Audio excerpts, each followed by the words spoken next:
My first job was identification. My whole shift would be spent rolling prints and identifying people. 1985 rolls around and I find myself at the Anderson Police Department. And once I walked in the door at the Anderson Police Department, I spent the majority of my career there at that agency until my retirement in 2012. But I had a number of roles there. I started out as a patrolman. After approximately 3.5 years, I went into narcotics, where I would stay well over 21 years. And toward the end of my career there, the chief at the time asked me if I would take over the training division. And I've interviewed people for well over 30 years. And you always get a textbook answer. Why do you want to come into this profession? And you hear to protect and to serve. That's the standard answer. But in reality, law enforcement is a calling. Williamston is very rural. People here, they have a lot of needs. So in addition to our law enforcement officers providing safety services, they provide a lot of other functions as well. They want that law enforcement service to be responsive to them, to have people that they know, people that they can communicate with on a local level. We've had everything from a lady who had a bird that couldn't get it to quit talking, to donkeys getting out, to horses getting out. But then on the other side, we've had very serious calls.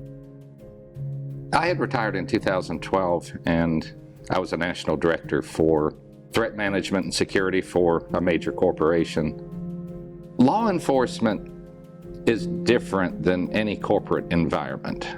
I've traveled all over this country in a corporate environment, handling threat management, handling threat reduction, crime reduction. But one thing about Anderson County that's different from everywhere that I've traveled is this. I can pick up the phone and I can call anybody I need to. We have this working relationship in this county unparalleled to any other.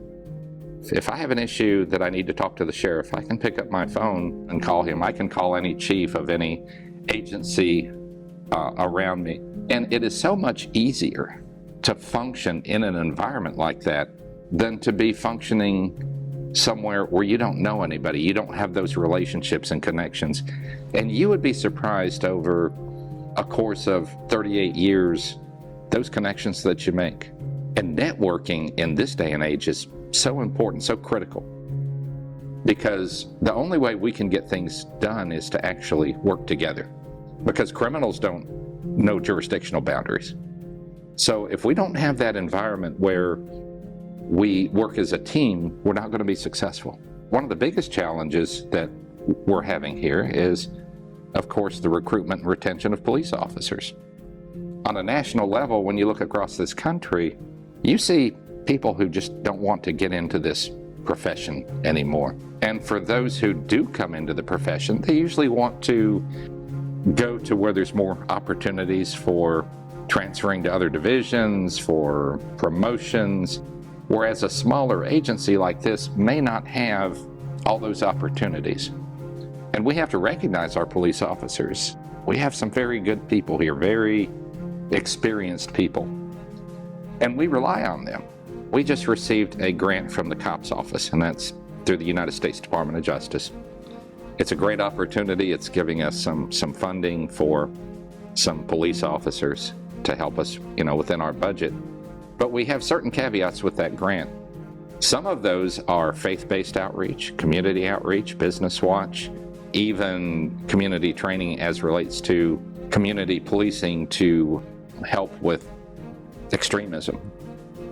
2023 is going to be a year where you see more of an effective alignment of police resources with the needs of the community. And we certainly are looking forward to networking, to developing those relationships, and to make sure that we're meeting community needs.